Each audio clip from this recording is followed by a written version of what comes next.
반갑습니다. 주님의 이름으로 여러분을 축복하고 사랑합니다. 오늘은 로마서 2장 1절로 29절의 말씀을 가지고 이면적 유대인이 되자라는 주제로 우리가 요약 강해를 나눠봅니다. 본문 1절로 5절의 말씀입니다. 그러므로 남을 판단하는 사람아, 물론 누구든지 내가 핑계치 못할 것은 남을 판단하는 것으로 내가 정죄함이니 판단하는 내가 같은 일을 행함이니라. 이런 일을 행하는 자에게 하나님의 판단이 진리대로 되는 줄 우리가 아노라. 3절 이런 일을 행하는 자를 판단하고도 같은 일을 행하는 사람아, 내가 하나님의 판단을 피할 줄로 생각하느냐. 혹 내가 하나님의 인자하심이 너를 인도하여 회개케 하심을 알지 못하여 그의 인자하심과 용납하심과 같이 참으심의 풍성함을 멸시하느뇨. 다만 내 고집과 회개치 아니한 마음을 따라 진노의 날, 곧 하나님의 의로우신 판단이 나타나는 그날에 임할 진노를 내게 쏟는도다. 아멘. 사람들이 남의 잘못을 판단하는 것은 자기가 자기를 판단하고 정죄하는 결과가 됩니다. 그러나 하나님의 판단은 진리대로 이루어집니다. 왜냐하면 사람이 판단하는 것은 상대적 판단을 하기 때문에 그렇지만은 하나님의 판단은 절대적 판단이기 때문입니다. 사람이 하나님 앞에 잘못한 것이 많이 있지만 당장 하나님의 심판이 내리지 않는 것은 하나님께서 긍휼을 베풀어 그 사람이 회개하고 돌아오기를 기다리는 기간이기 때문입니다. 그러나 그 기간이 다 차도록 회개하지 않으면 하나님의 심판이 임하게 됩니다. 그리고 우리가 분명히 알아야 될 것은 뭐냐면 세상적 사람들의 판단은 기준이 없어요. 자기 자신의 유불리에 따라서 남을 판단하고 비판하고 정죄하죠. 그러나 하나님의 판단은 왜 절대적이냐 하면은 하나님의 판단에는 공의가 있기 때문에 들어있기 때문에 그렇습니다. 공의로 판단하기 때문에 절대적이라 할 수가 있는 겁니다.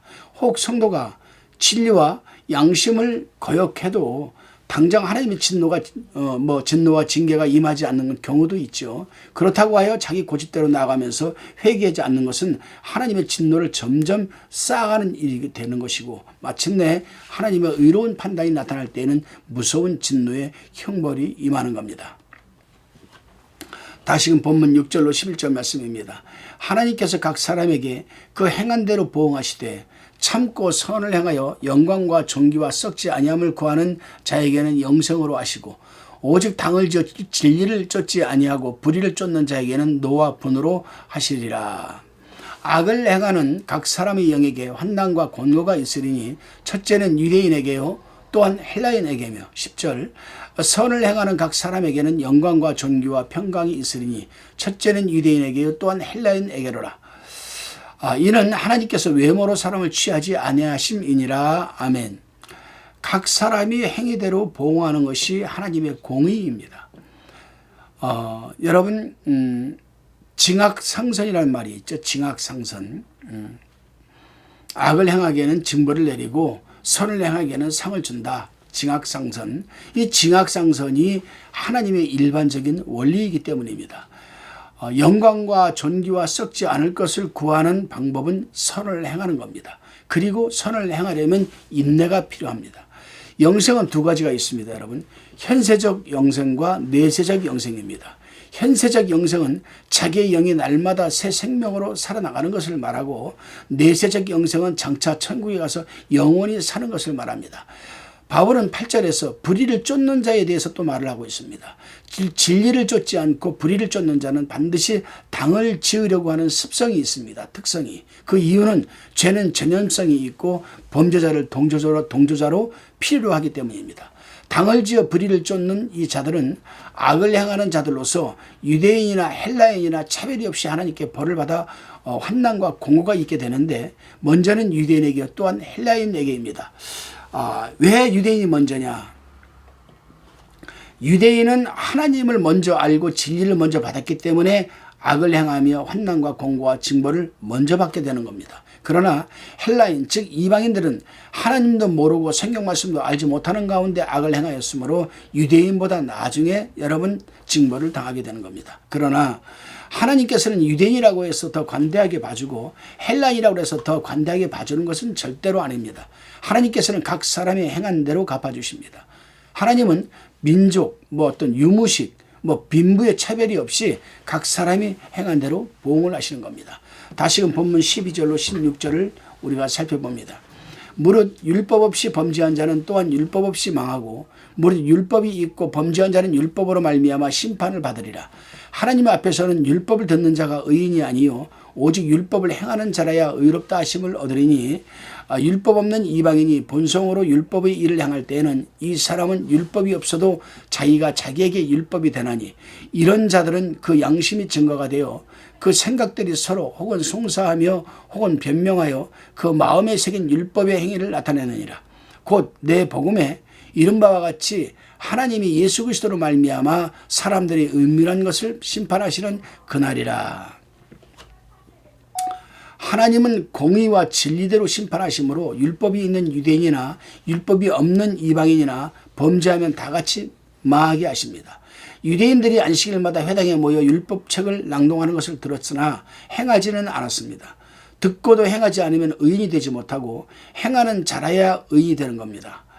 그렇습니다, 여러분. 오늘날도 예배를 드리면서 말씀을 듣고도 행하지 않는다면 그건 성도라 할 수가 없는 것입니다. 그리고 율법이 없는 이방 사람도 하나님이 주신 본성으로 율법을 행하면 율법이 없어도 자기가 자기에게 율법이 되는 겁니다. 사람에게는 양심이 있기 때문입니다. 그 양심이 증거가 되는 겁니다, 여러분.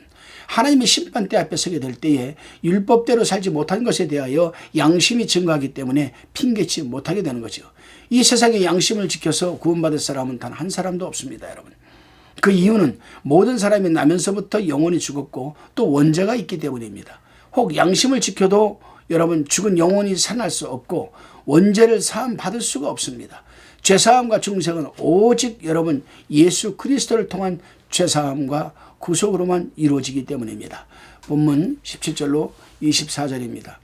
유대인이라 칭하는 내가 율법을 의지하며 하나님을 자랑하며 율법의 교훈을 받아 하나님의 뜻을 알고 지극히 선한 것을 좋게 여기며 내가 율법에 있는 지식과 진리의 규모를 가진 자로서 소경의 길을 인도하는 자요 어두움에 있는 자의 빛이요 어리석은 자의 훈도요 어린아이 선생이라고 스스로 믿으니 그러면 다른 사람을 가르치는 내가 내 자신을 가르치지 아니하느냐.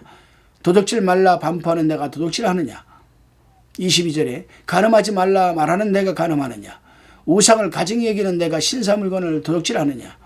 율법을 자랑하는 내가 율법을 범함으로 하나님을 욕되게 하느냐. 24절 기록된 바와 같이 하나님의 이름이 너희로 인하여 이방인 중에서 모독을 받는도다. 본문은 굉장히 참 양심에 찔리는 말씀이고 중요한 말씀입니다, 여러분. 본문 17절에서부터 24절까지는 유대인들이 하나님과 율법을 자랑하면서도 자기들은 행하지 않고 도리어 이를 어기어 범죄하고 있는 사실을 책망하는 내용으로 여러분 기록되어 있습니다. 그렇습니다, 여러분. 이것은 유대인에게만 해당되는 말씀이 아니고 오늘날 그리스도 교인 중에 하나님과 성경을 자랑하면서도 또 교회를 자랑하면서도 그 성경 말씀대로 행하지 않는 자들에게도 해당이 되는 말씀입니다. 예를 들어 볼까요? 나는 서울에 있는 무슨 큰 교회 거기 난 권사야. 이렇게 자랑하고 다녀요.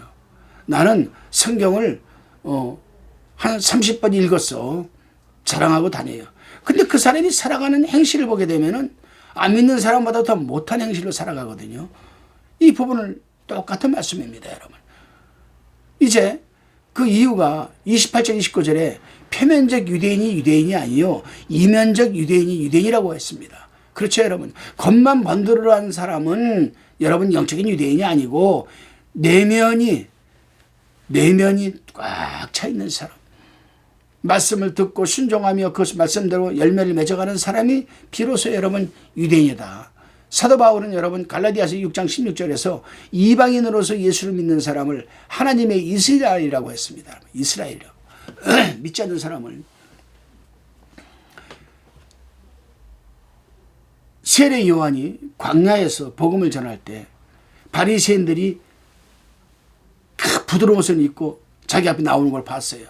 그때 세례 요한이 뭐라고 했습니까? 이 독사의 자식들아, 누가 너희들로 아브라함의 자손이라 하느냐? 하나님은 이 돌들 가지고도 아브라함의 자손이 되게 한다. 돌보다도 못한 인간들이라 이거죠, 여러분. 충격으로 우리는 받아들여야 돼요. 하나님의 말씀을 읽고 아무리 큰 교회 다니면 뭐합니까? 성경을 30번 읽으면 뭐합니까? 기도할 때 방언으로 기도를 하면 뭐합니까? 살아가는 행실이 하나님 보시기에 합당치 않은 행실로 살아가는데, 그래요 여러분. 유대인이나 기독교 신자들은 진리의 지식과 규모를 가진 자로 소경의 길을 인도하는 자요, 어둠에 있는 자의 빛이요, 어리석은 자의 훈도요, 어린 나의 선생이라고 믿고 있습니다. 그렇습니다. 하나님을 아는 사람들은 빛 가운데 있으므로 하나님에 관해서 말해줄 수 있고 진리에 대해서 말해줄 수 있습니다. 또 어리석은 자를 하나님의 말씀대로 어느 정도 깨우쳐 주기도 하고 어린 나이에게 옳은 것을 가르치기도 하는 겁니다. 사도 바울은 21절에서 다른 사람을 가르친다고 하면서 자기 자신을 가르치지 않는 유대인들을 지금 책망하고 있습니다. 여러분 타훈기함이라는 말이 있습니다. 타훈기함. 남들에게는, 다른 사람들에게는 훈계하고 훈도하면서 자기는 어두움에 처해 있다는 얘기입니다. 여러분, 이 타훈기함이라는 것이 남은 가르치면서 자기는 어둠에 있다. 이와 같이 다른 사람을 가르치면서 자기를 가르치지 못하는 사람은 자신이 어둠에 있는 참 불쌍한 사람이라는 겁니다. 그렇습니다, 여러분. 그 사람은 남은 구원하지만 자기는 버림받을 사람인 겁니다. 그래서 사도 바울은 고린도전서 9장 27절에서 뭐라고 했습니까? 내가 내 몸을 쳐 복종하게 하는 것은 내가 남에게 전파한 후에 자기가 도리어 버림이 될까 두려워함이로다. 이렇게 고백을 했습니다. 사도 바울은.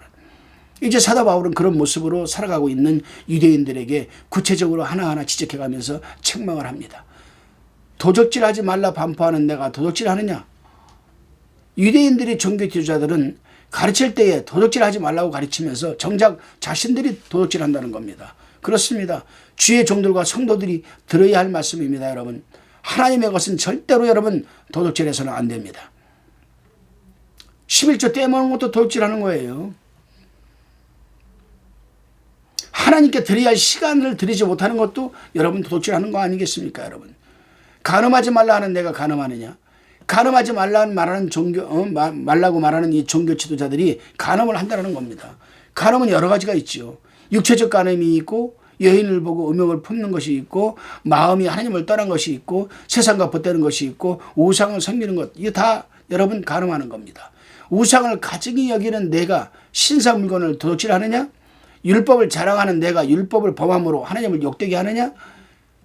하나님과 율법을 자랑하는 자가 율법을 범하게 되면 하나님의 이름이 모독을 받게 되는 겁니다. 그렇습니다, 여러분. 하나님을 믿고 진리의 말씀을 자랑하는 성도가 말씀대로 살지 못하고 죄를 범하게 되면 하나님의 이름이 모독을 받게 된다는 겁니다. 다시금 25절 29절 말씀을 봉독해 봅니다. 내가 율법을 행한 즉 할례가 유익하나 만일 율법을 범한 즉 내 할례가 무할례가 되었느니라. 그런즉 무할례자가 율법의 제도를 지키면 그 무할례를 할례와 같이 여길 것이 아니냐.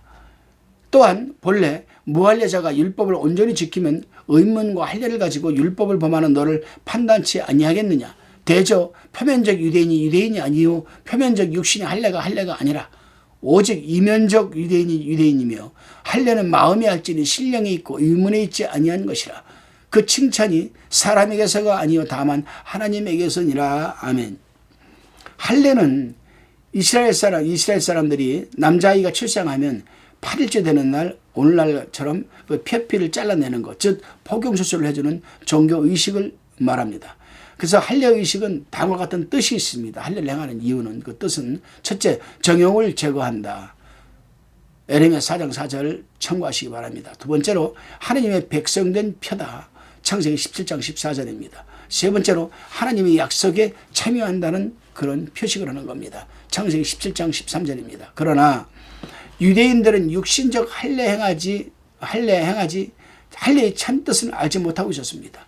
육신적인 할례는 행하면서도 그 할례의 참 뜻을 그들은 이해하지 못하고 있었습니다. 그래서 바울은 할례를 받은 자가 정욕대로 살고 율법을 범하면 아무 유익이 없고 할례 받지 않은 무할례자와 똑같다는 겁니다, 여러분. 또한 율법의 의문과 할례를 가진 이 유대인들이 율법을 범하면 할례 없는 이방인들이 판단하게 된다는 겁니다. 그렇습니다, 여러분. 오늘날도 기독교인들이 종교적 의식과 세례를 받고도 여러분 이 죄를 범하게 되면 불신자들이 판단하게 되는 겁니다. 판단하죠. 그러면서 바울은 표면적 유대인이 아니다. 표면적 육신의 할례가 아니라고 합니다. 오직 이면적 유대인이 진정한 유대인이며 할례는 육신에 하지 말고 마음에 하라. 의문에 있지 않다고 얘기합니다. 여기서 말하고 있는 이면적 유대인은 이방인이나 유대인이나 구별 없이 아브라함의 신앙을 여러분 가진 그런 자들은 이면적 유대인이라는 겁니다. 이면적 유대인이 뭐냐? 마음으로 할례 받고 마음으로 말씀을 듣고 마음의 열매를 맺고 행함으로 나타내는 것. 또한 할례는 마음에 하라고 했습니다. 신령에 있었기 때문에. 할례의 참뜻은 정욕을 베어버리는 것과 영적으로 하나님께 속하여 신령한 생활을 하는 데 있습니다. 유대인들이 신령한 면을 무시해버리고 육적인 할례만 가지고 자랑하는 것을 책망하는 거죠, 여러분. 오늘날도 그렇습니다, 여러분. 영적인 신앙생활을 하지 못하고 자꾸 지식과 논리와 육적으로만 신앙생활을 하는 사람들이 있어요. 이런 사람들은 이 생활이만치 열매 맺지 못합니다. 그리고 이 사람들이 꼭 모이게 되면 꼭 논쟁이 벌어지는 거죠, 여러분. 왜 그렇습니까? 영을 모르기 때문에, 영적인 열매가 없기 때문에, 오직 지식과 지혜와 논리와 또 육신적으로만 여러분 신앙생활을 하니까 그렇게 되는 겁니다. 따라서 우리는 영적으로 신앙생활을 하려면은 내 마음속에 계시는 성령, 그분께서 우리가 성경을 읽어도 눈을 열어서 조명하여 주어야 말씀을 깨달을 수가 있고, 찬양도 마찬가지고 기도도 마찬가지입니다. 성령께서 내 입술을 붙들어 주셔야 올바른 기도를 할 수가 있고, 찬양도 성령께서 나를 붙들어 주셔야 기름 부음 찬양을 할 수가 있는 겁니다. 이것이 바로 영으로 예배하고 영으로 찬양하고 영으로 기도하는 것 아니겠습니까? 기도하시겠습니다. 주님, 우리가 살아가면서 눈에 보이는 것에만 신경 쓰고 보이지 않는 영적인 것을 소홀히 한 것을 회개합니다. 하나님께서는 인간의 외모를 보이시지 않고 중심을 보신다고 하셨기에 우리 믿는 자들이 마음의 중심을 더욱 정직하고 진실되게 하옵소서. 그럴듯하게 외모만 꾸며서 표면적 유대인이 되지 않도록 도와주시고, 마음을 정결하게 또 진실되게 하여 주셔서 이면적 유대인이 되게 하여 주옵소서. 예수님의 이름으로 기도하옵나이다. 아멘.